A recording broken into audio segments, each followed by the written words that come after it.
Linny Steinberg, Executive Director of the Oregon Hillel, thank you so much for joining me today for this conversation. Obviously, it's kind of a difficult one. So, on October 7th of last year, Hamas terrorists killed 1,200 people, Israelis and foreign nationals. Most were civilians. 251 people were kidnapped and taken into Gaza as hostages. 101 remain in Gaza. 36 children were killed, and women were reportedly raped and tortured. So, I guess the question is, how did that attack impact UO's Jewish students and UO's Jewish community? Well, Tiffany, first, thank you so much for having me. Really appreciate taking the time to cover such an important topic.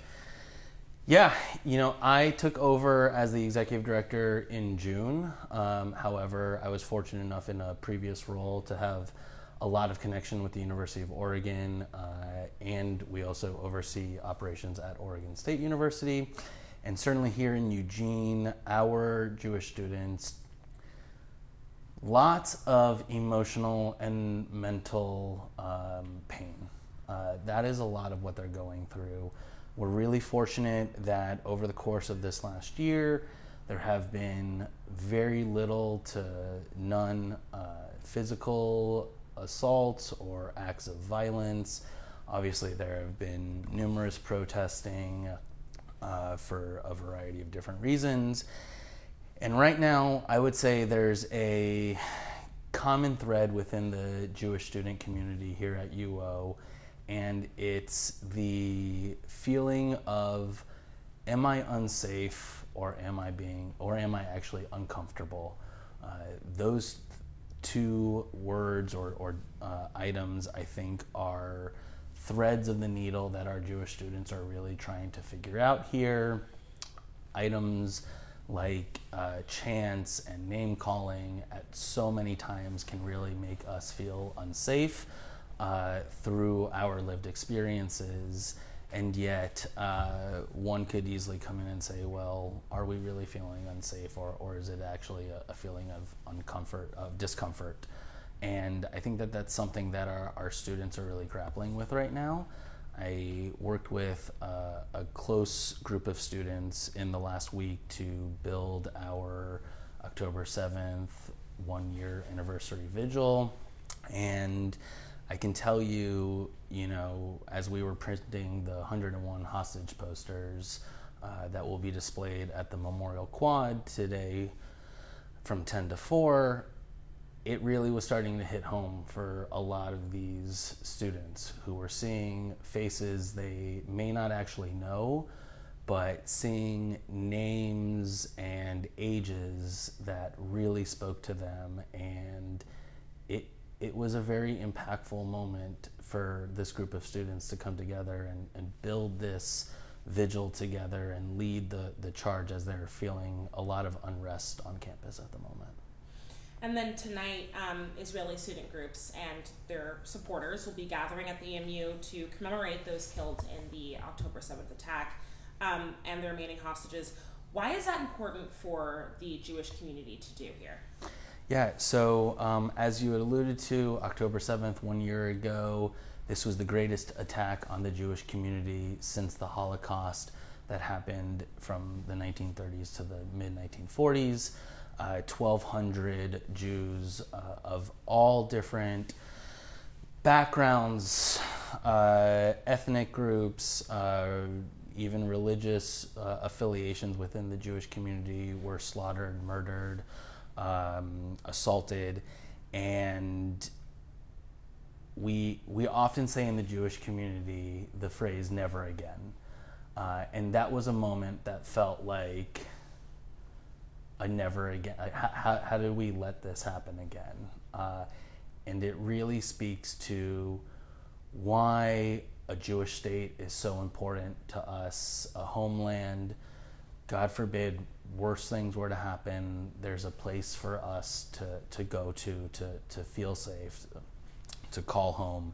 And so the Jewish students here, the importance of this evening, there's so many of our students who are Israeli, who have family members, not just taking rocket attacks on a daily basis, but have family members who are on the front lines fighting this war, and thinking every day, is my family member going to be safe? So this is a very personal moment for our community that holds a lot of gravity.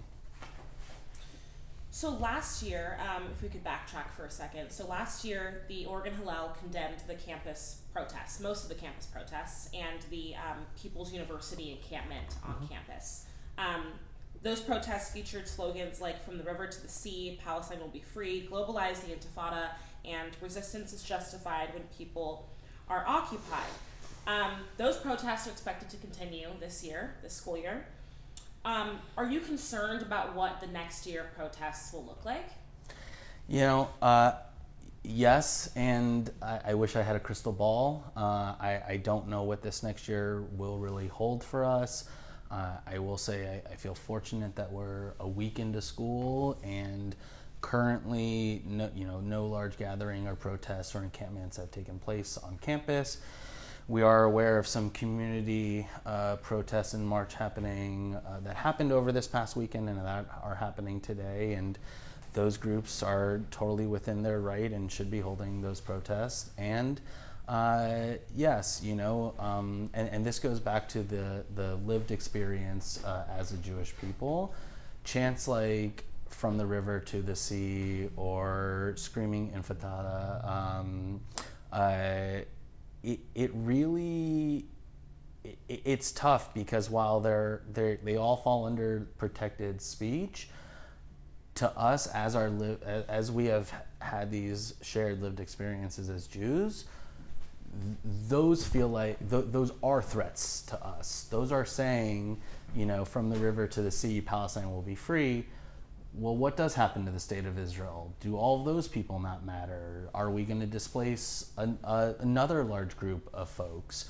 How are we coming at this from a human-centric point of view and realize this is complicated, and scholars and politicians and educators have been at this for thousands of years, and these chants unfortunately are not going to move the needle in the direction of a peaceful resolution, whatever that may mean, two-state solution, or however we can have a Jewish state for the Jewish people and a state for the Palestinian people, so that we can all come together in this very small piece of land and work together, because at the end of the day we do truly have a lot more in common than we have not in common. So I just spoke to a Palestinian advocate on campus earlier this morning. She's the president of the UO Students for Justice in Palestine chapter. And I sort of asked her what her response is to the Oregon Hillel's condemnation of the encampment and the protests and some of the sentiments and slogans that are used in those protests. And I guess her response was, one, the Oregon Hillel has not reached out to our organization to have an open dialogue. And two, she said that, I think that she basically said that their group is being held to an unfair standard, and that, everyone's entitled to their opinion, but at the end of the day, they're focused on Palestinian liberation, not the destruction of anyone else. What's your response to that? So yeah, that's quite interesting. First and foremost, again, I would just reiterate, I've been in this position since the end of June, and since that time, we also have not received an invitation from SJP or JVP or any of these other groups to have an open dialogue conversation. I can tell you, while we have not directly requested it to SJP, we have had numerous conversations with university officials and administration to help bring our groups together and be that other party in the room to ensure that we can have a conversation, an open and honest conversation. So yes, I have not directly reached out to them. However, behind the scenes, indirectly, we are working with the University of Oregon to see if those conversations are viable. And it's a challenge as while I understand those statements, if you look further into the charters of student groups like Students for Justice for Palestine, they do actually call for the annihilation of Israel. And while they may not be vocalizing here in that local chapter, the overarching organization does.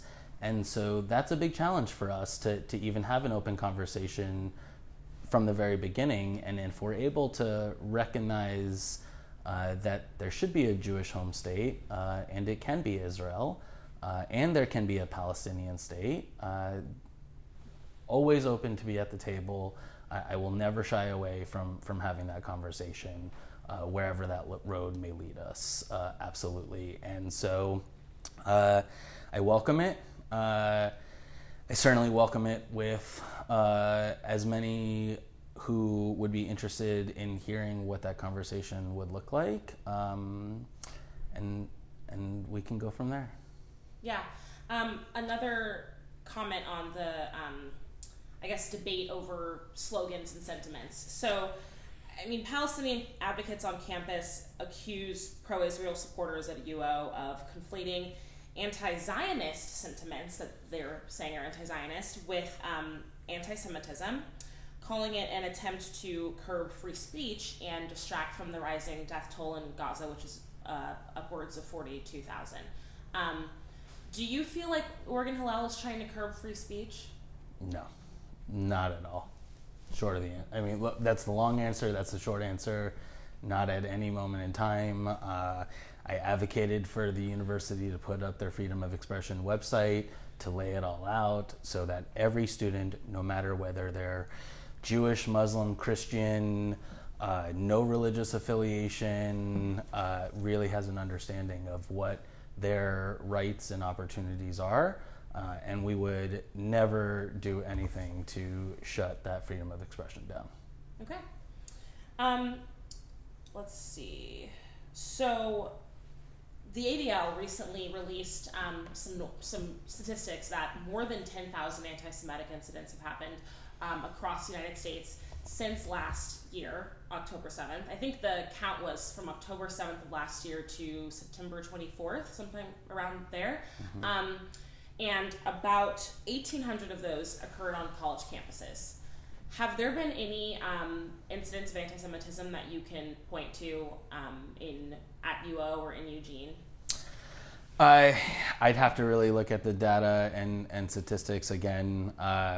That's a challenging question to answer just in this newer role. I would say over the summer there have, on our specific campus at the University of Oregon, we have not seen any reported. This is where the line of anti-Semitism, anti-Israel, anti-Zionist does get conflated.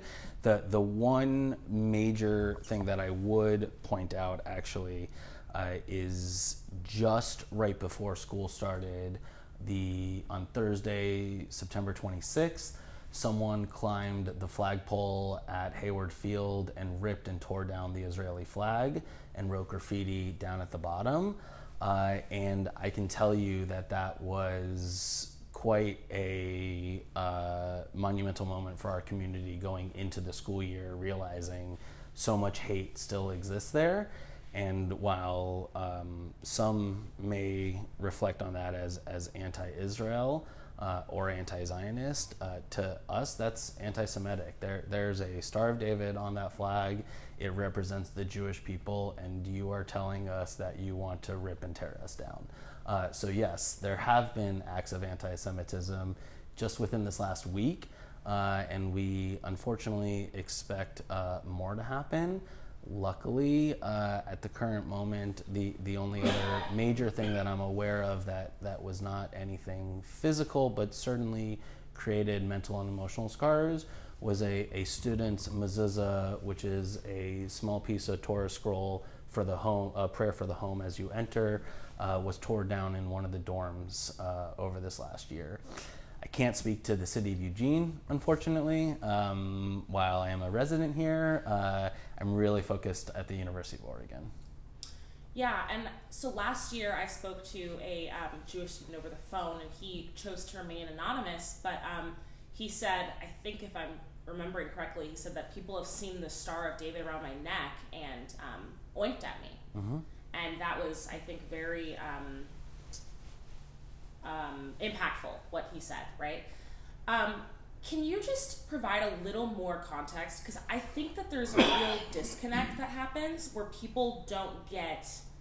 I mean, I don't think that we, as a society, spend a lot of time defining anti-Semitism and what it actually looks like, right?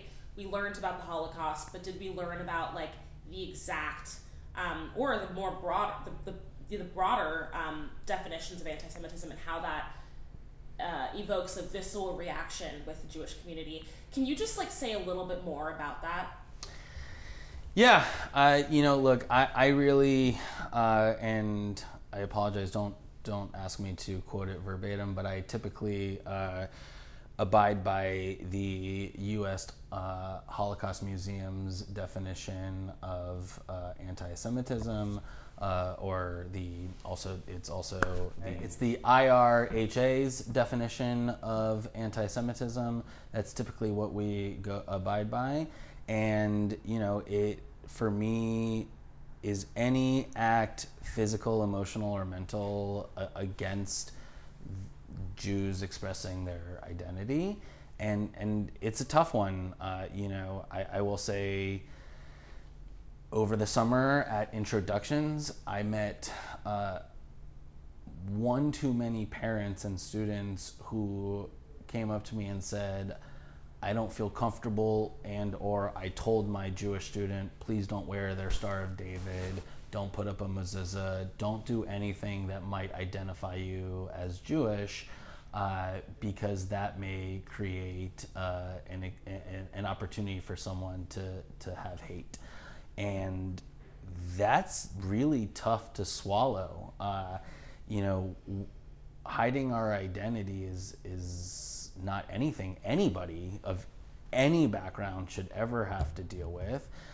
It's challenging because, as you said, Jews really come from all different backgrounds.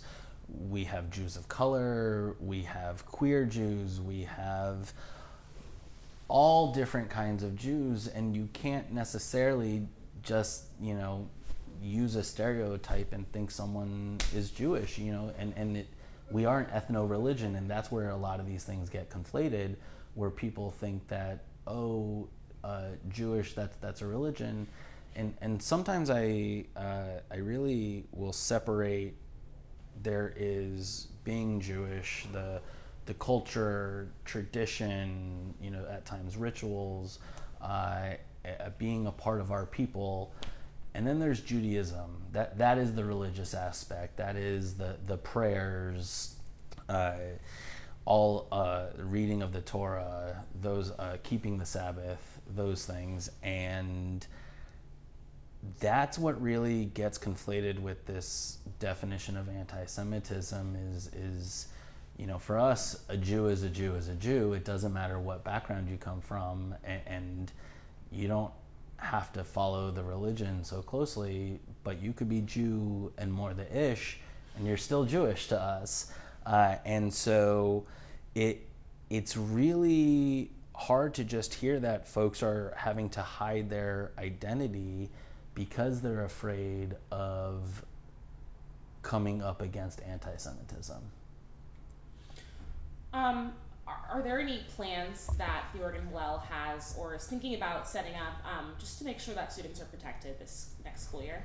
Yeah, so in my time here, I've already had numerous conversations with university officials, from the president of the university to the director of physical security to general counsel. Chief Wade at UOPD and I have been in constant contact with each other, really ensuring that we have an open line of communication, and that all of our events and activities are following university guidelines, and we're doing the right thing by the university, and that if there's ever a potential threat or incident, we're one of the first folks to be informed, so that we have that open line of communication.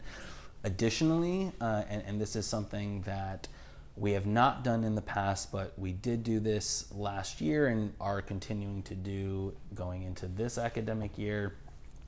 Certainly for every single Friday night dinner and our Shabbats, we will have a security guard here at our building, and any high profile activity or program, we will also be hiring additional security to be present and visible at.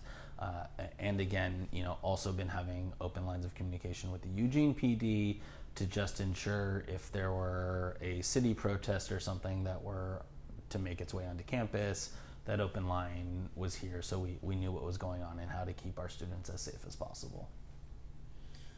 Well, is there anything else that you want to say to the Jewish or non-Jewish community? Yeah, look, I greatly appreciate this time. This is a really heavy and poignant topic, and it is encompassed so much of our lives, certainly in this last year, as Jews or Israelis, unfortunately, and Palestinians.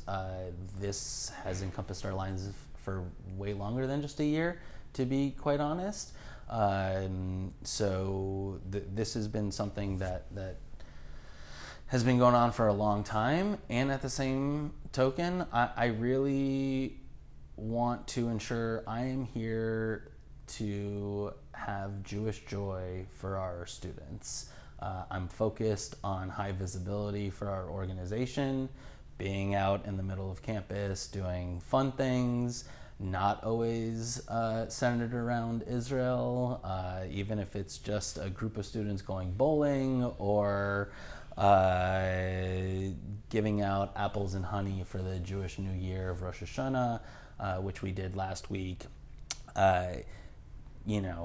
Hikes, Shabbats, having our annual ski retreat, going to conferences, all of the things that students actually come to college for and find community and, make friends, go to the party on Friday night after being here for dinner, and going to the football game, and seeing the Ducks win. Those are the things I want to be really focused on. I want to bring as much joy to our campus, for our Jewish students and our non-Jewish students as much as possible to have the best collegiate experience. Okay. Well, thank you so much for joining me today. I really appreciate it. Thank you. Appreciate your time.